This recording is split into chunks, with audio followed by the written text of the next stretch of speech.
देश भर में मानसून अब पूरी तरह सक्रिय हो चुका है और इसका असर लगभग हर क्षेत्र में देखने को मिल रहा है। कई राज्यों में लगातार हो रही भारी बारिश ने सामान्य जनजीवन को बुरी तरह से प्रभावित किया है।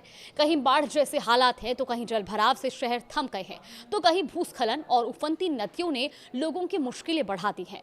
मौसम विभाग ने दिल्ली, एनसीआर समेत 20 राज्यों के लिए तेज बारिश, आंधी और तेज हवाओं का अलर्ट जारी किया है और साथ ही अगले कुछ दिनों तक मध्य और उत्तर भारत में मॉनसून के सक्रिय बने रहने की संभावना भी जताई है। आइए जानते हैं कि देश के अलग अलग राज्यों में मॉनसून का असर किस तरह दिखाई दे रहा है।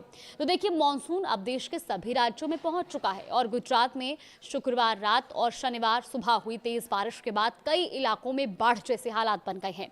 वहीं मेंढड़ा इलाके में समधियाला गांव के पास बाढ़ के पानी में 4 गाड़ियां फंस गई थी। राहत और बचाव अभियान चलाकर इनमें फंसे 19 लोगों को सुरक्षित बाहर निकाल लिया गया। महाराष्ट्र में भी लगातार बारिश का असर साफ दिखाई दिया। भिवंडी के बाजार इलाके के करीब 3 फीट तक पानी भर गया और इसके चलते कई दुकानों को बंद करना पड़ा। सड़कें जलमग्न हो गई और लोगों को कमर तक पानी में चलकर सड़क पार करनी पड़ी। वहीं राजस्थान की बात करें तो राजधानी जयपुर में तेज बारिश के बाद सवाई मानसिंह अस्पताल के माइनर ऑपरेशन थिएटर में पानी भर गया। हालात को देखते हुए मरीजों को दूसरी जगह शिफ्ट करना पड़ा। मध्य प्रदेश में भोपाल और इंदौर समेत 26 से अधिक जिलों में शुक्रवार को तेज बारिश दर्ज की गई। वहीं उज्जैन में 2 दिन पहले पुलिया पार करते समय बाइक समेत बह गए पंचायत सहायक का शव बरामद कर लिया गया है। उत्तर प्रदेश के लगभग 20 जिलों में भी बारिश हुई है। कानपुर के JSVM मेडिकल कॉलेज में जलभराव की स्थिति बन गई, जहां अस्पताल परिसर में खड़ी कारें और बाइक आधे तक पानी में डूब गई। वहीं जम्मू कश्मीर में भी शनिवार सुबह रामनगर उधमपुर रोड पर कोघा के पास भूस्खलन हुआ है। सड़क पर बड़े बड़े पत्थर और मलबा आ जाने के कारण मार्ग को बंद करना पड़ा। उत्तराखंड की बात करें तो उत्तराखंड के रुद्रप्रयाग स्थित केदार घाटी में मंदाकिनी नदी का जलस्तर बढ़ने से एक जेसीबी और उसके 2 कर्मचारी नदी के तेज बहाव में फंस गए। सूचना मिलते ही SDRF और जल पुलिस की टीम ने तुरंत रेस्क्यू ऑपरेशन चलाया और चालक और उसके सहयोगी को सुरक्षित बाहर निकाल लिया गया। अब इस बीच मौसम विभाग ने रविवार के लिए देश के 20 राज्यों में आंधी, बारिश और तूफान का अलर्ट जारी किया है। चेतावनी वाले राज्यों में दिल्ली, उत्तर प्रदेश, बिहार, राजस्थान, पंजाब और हरियाणा समेत कई राज्य शामिल हैं। विभाग ने कुछ क्षेत्रों में 61 किलोमीटर प्रति घंटे की रफ्तार से तेज हवाएं चलने की भी संभावनाएं जताई है। मौसम विभाग के अनुसार अगले 4 दिनों के दौरान दक्षिण पश्चिम मॉनसून गुजरात, हरियाणा, पंजाब और राजस्थान के शेष हिस्सों में आगे बढ़ेगा। तो वहीं अगले 4 से 5 दिनों तक मध्य भारत में मॉनसून के सक्रिय बने रहने की संभावना भी है। अगर बात करें दिल्ली NCR की, तो यहाँ भी शनिवार को कई इलाकों में बारिश दर्ज की गई, जिससे लोगों को उमस भरी गर्मी से राहत जरूर मिली, लेकिन अभी भी कई ऐसे इलाके हैं जहां पर लोग भीषण गर्मी का सामना कर रहे हैं और बारिश न होने के चलते उमस भी झेलनी पड़ रही है। दिन भर आसमान में बादल छाए रहे और सुबह हवा में नमी का स्तर 77% दर्ज किया गया। मौसम विभाग ने रविवार के लिए भी हल्की से मध्यम बारिश, आंधी, तूफान और बिजली गिरने की संभावना को देखते हुए येलो अलर्ट दिल्ली NCR में जारी किया है।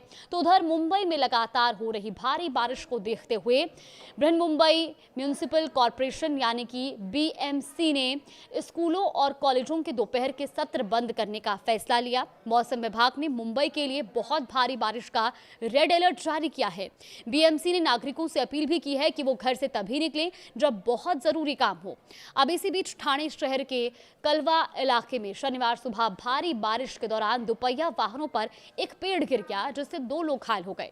बारिश का असर मुंबई की मेट्रो सेवाओं पर भी देखने को मिला है, क्योंकि दहिसर ईस्ट और अंधेरी वेस्ट के बीच मेट्रो सेवा तकनीकी खराबी के कारण पीक आवर्स में करीब 1.5 घंटे तक प्रभावित रही। तो वहीं लाइन 2A पर दहिसर ईस्ट और कंदरपाड़ा मेट्रो स्टेशन के बीच भी तकनीकी खराबी के चलते परिचालन प्रभावित हुआ है।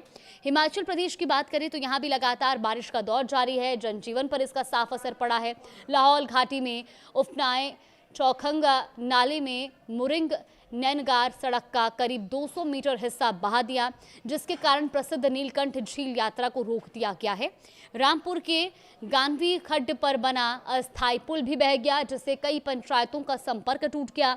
कुल्लू में ब्यास नदी का जलस्तर बढ़ने के कारण राफ्टिंग गतिविधियों पर अस्थायी रोक लगा दी गई, तो वहीं चंबा तीसा मार्ग भूस्खलन के कारण कुछ समय के लिए बंद रहा और 12 पेयजल योजनाएं भी प्रभावित हुई हैं। भारी बारिश का असर हवाई सेवाओं पर भी पड़ रहा है, क्योंकि मुंबई में शनिवार को खराब मौसम, कम दृश्यता और सुरक्षित लैंडिंग में दिक्कतों के कारण मुंबई आने वाले 5 उड़ानों को दूसरे हवाई अड्डों की ओर मोड़ना पड़ा। हवाई अड्डे के सूत्रों के अनुसार इनमें इंडिगो की 3 और एयर इंडिया की 2 उड़ानें शामिल थी। इसके अलावा 17 अन्य उड़ानों के पायलट ने भी खराब मौसम को देखते हुए अपने मार्ग में बदलाव किया। तो कुल मिलाकर देश भर में मानसून पूरी तरह सक्रिय है और कई राज्यों में इसका व्यापक असर देखने को मिल रहा है। मौसम विभाग ने अगले कुछ दिनों तक मध्य और उत्तर भारत में मानसून के सक्रिय बने रहने की संभावना जताई है। ऐसे में जिन राज्यों में भारी बारिश का अलर्ट जारी किया गया है, वहां लोगों को प्रशासन और मौसम विभाग द्वारा जारी सलाह का पालन करने की आवश्यकता भी है। तो ऐसे में आप भी बहुत ध्यान रखें, क्योंकि अत्यधिक बारिश से कहीं ना कहीं जनजीवन प्रभावित जरूर हो रहा है और खासतौर पर नदी नालों से इस भारी बारिश में दूर रहें।